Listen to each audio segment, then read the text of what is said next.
Hello and welcome back. We're here to help you sharpen your arguments. And really make them land with impact. Okay, so this piece, it's a transcript looking at Candace Owens' conspiracy theories around Charlie Kirk's death and how that impacts his legacy and maybe even a trial. Yeah, a lot going on there. All right, let's dive straight in. There's a really clear ethical drive here, which is great. But the structure, it hits turbulence pretty fast. The sudden and, frankly, quite long shift into geopolitics, Israel, China, Islam, it really fragments the main point about media accountability in Charlie Kirk. Okay. It starts off strong, setting up Officer Tatum as credible, someone challenging Owens, someone who does not stand for lies. That works. Makes sense. But just as you're getting into that media ethics angle, it takes this huge left turn. Suddenly, we're in multiple paragraphs defending Israel, contrasting it with China, communism, arguing it makes absolutely no sense to blame Israel given the context. Yeah, I saw that. It's quite the detour. I mean, is it possible the author's trying to make a bigger point there, maybe about consistency? How so? Like showing Tatum is principled across the board, applying the same truth standard to domestic stuff and foreign policy? Maybe that's the idea, trying to bolster his credibility? I see what you're getting at. Maybe that was the intent, but the way it's done here, it just doesn't land right for this piece. Why not? Well, even if the goal is showing integrity, this deep dive into geopolitics, biblical references, history, it demands its own separate focus. You're asking the reader to shift from the very raw emotional issue of Kirk's legacy to these huge, complex global dynamics. Right. It's a big ask. It's too much of a gear shift cognitively and emotionally. And honestly, the sheer length of that section, it ends up competing directly with the core argument about Kirk. It feels like two different articles got mashed together. Okay, got it. So it pulls focus, basically, weakens the main point. Exactly. So for maximum impact, for narrative cohesion, this piece really needs to pick a lane. Stick to the media ethics critique. Makes sense. Now, if showing Tatum's overall integrity is absolutely crucial for the author, which it might be, then that point about consistency needs to be made way, way more concisely. It's just taking up too much valuable real estate right now. Okay, so suggestion time. How do we fix it? Well, there are a couple of ways. The cleanest, probably most effective, just cut it. Excise that whole section starting from many people actually turn their backs against Israel. Just delete it. The core argument about Kirk and Owens stands fine without it. Maybe even stronger. Right, the direct approach. But okay, let's say the author feels they must keep that nod to Tatum's broader consistency. Yeah? Then they need to shrink that entire geopolitical argument down, maybe into just one sharp sentence, something that links his stance on foreign policy directly back to his integrity on domestic media issues. Like what? Give me an example. Something like, Tatum is somewhat of good faith because he's consistent on truth, whether that means exposing domestic media lies or standing firm on key foreign policy principles, like defending allies such as Israel. Boom, done. Okay, I see. So it makes the intended point about consistency, but without derailing the whole... Exactly. Preserves the intent, keeps the focus sharp on the main Kirk Owens critique. All right, that sorts out the structural tangle. It's pulling itself apart, but like you said, there's a diamond hiding in there. Yes, let's talk about that.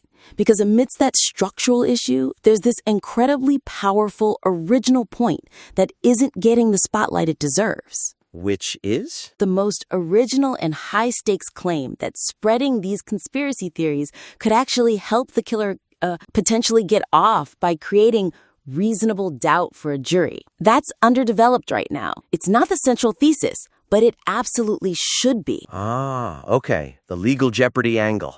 Yes, this is the intellectual hook. The piece argues that by pushing stuff that creates reasonable doubt in the minds of the average human that is going to have to be selected for jury, these figures are, maybe without realizing it, building a case for the defense. Wow, yeah. That's a really potent argument. The real-world legal consequences. Exactly. But right now, it kind of pops up midway through. And then gets sidelined by speculation about Owens' personal motives. Like, does she want a mistrial to say I told you so? And that shift lessens the impact of the reasonable doubt point. It makes it feel less about the systemic danger and more about, well, her. Precisely, and let's just pause on how significant that legal risk is. Think about selecting a jury. If a chunk of the jury pool has been fed narratives blaming, I don't know, foreign governments or Egypt. You've potentially tainted the pool before you even start. Right. This isn't just abstract media ethics. It's about concrete outcomes in the justice system. The specific danger, as the piece mentions, is that all it takes is for one juror to hold out and you have a hung jury. That's a tangible consequence, much more powerful than just general criticism. Absolutely. It elevates the entire discussion. Okay, so if that's the strongest angle, the suggestion has to be elevate it, right? Make that the core argument. Yes. The damage to the judicial process. The threat to Kirk's legacy through that process. That needs to be the primary thesis. Frame the whole piece as a warning about the specific legal and historical fallout of conspiracy theories in this social media age, using Kirk as the immediate tragic case study. Okay, makes sense. So how do you restructure to do that effectively? Examples? You lead with it. Start the piece right there, emphasizing that specific danger. Maybe something like, social media conspiracies surrounding Charlie Kirk's death aren't just noise. They pose a direct threat to justice, creating a climate where all it takes is for one juror to hold out and you have a hung jury. Hit them with the stakes right away. Exactly. And then bring in those historical parallels you mentioned, RFK, MLK. Use them immediately to establish the gravity. How would that sound? You could say something like, legacies like RFK's and Martin Luther King's are already marred with conspiracies, but Kirk's is poised to become the next major battleground, amplified massively because we're in a social media age. Okay, yeah, that sets a completely different tone. It frames it as a serious examination of a modern problem,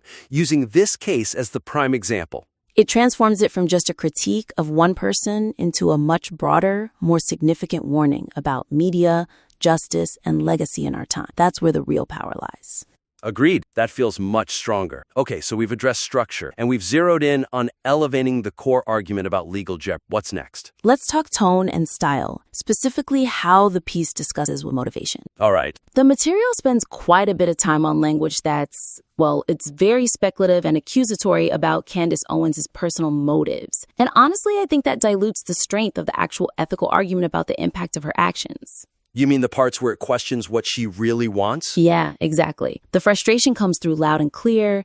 You can tell the author is trying to call out what they see as hypocrisy. But the language gets really intense, calling her the arbiter of all truth, suggesting she wants a mistrial, or even saying her fans are just as crazy. And the risk there is, isn't calling out perceived bad faith sometimes necessary? It can be, but is focusing so much on attacking her personally, guessing at her motives, the most effective strategy here? Does it accidentally undermine the really serious systemic point the piece is trying to make about, the consequences? Good question. When you start asking things like, do you guys really believe that's what she wants? It shifts from analysis to, kind of rhetorical speculation. Right. And it risks losing the high ground established by that strong legal argument we just talked about. It becomes less about the demonstrable harm caused by spreading conspiracies and more about trying to get inside her head. Yeah, and that can definitely turn readers off. If someone reads language calling people crazy, they might just tune out the substance, even if they were initially sympathetic to the core critique of media ethics or trial integrity. Exactly. It potentially alienates people you want to persuade. Okay, so the suggestion here is to maintain the passion because the passion is actually a strength. It shows conviction. Agreed. Keep the energy. But refocus that energy. Center the critique firmly on the demonstrable negative consequences of pushing unsubstantiated claim. It doesn't really matter why someone does it ultimately. What matters is the effect. So less focus on intent, more on outcome. Precisely. Focus on the danger of prioritizing certain narratives, blaming a foreign government, Egypt, whatever, over the fundamental need for a fair trial process. That's the ethical failure. Yeah, that makes sense. Criticize the damage, not speculate about the person's inner goal. Right. So, concrete example. Minimize those speculative attacks. Swap them out for outcome-based criticism. Instead of dwelling on what Candace really wants, hammer home the factual result. Like what? Like directly stating, because of the social media age we're in, reaching so many people, figures like Candace Owens are planting seeds of doubt, making it so much much harder to do a fair trial. Connect the action directly to the negative outcome. Okay, and that reinforces the main tragedy you want to highlight? Exactly. Highlight that ultimate danger. Charlie's legacy will be marred by conspiracies, potentially fueled by people who claim to care about him. That lands the punch without needing to speculate about anyone's hidden agenda. That definitely feels more robust. Ethically stronger too, and likely more persuasive for a wider audience concerned about media accountability and justice. Agreed. It keeps the focus on the stakes, which are incredibly high here. Absolutely. Okay, this has been really productive. There's clearly a lot of potential in this piece, driven by some very real concerns about ethics and fairness. Definitely. So to wrap up, the three main things to focus on for improvement. First, tackle that structure. Either remove or drastically condense the geopolitical detour to keep the narrative tight and focused. Right. Streamline it. Second, take that powerful original argument about creating reasonable doubt and the risk of a hung jury and make that the central pillar, the main thesis of the whole piece. Lead with it. Elevate the stakes. Exactly. And third, adjust the tone. Keep the passion, but shift the focus away from speculating about personal motivation and concentrate squarely on the tangible, ethical consequences of the actions being. Focus on impact over intent. You got it. Implement those changes, and this transforms from maybe a passionate commentary into a really significant, focused analysis of media ethics, legacy, and the justice system in the digital age. That core legal argument deserves that stronger framing. We really hope you'll take these suggestions on board. Please do revise it. And feel free to send the improved version back our way. We'd be interested to see it.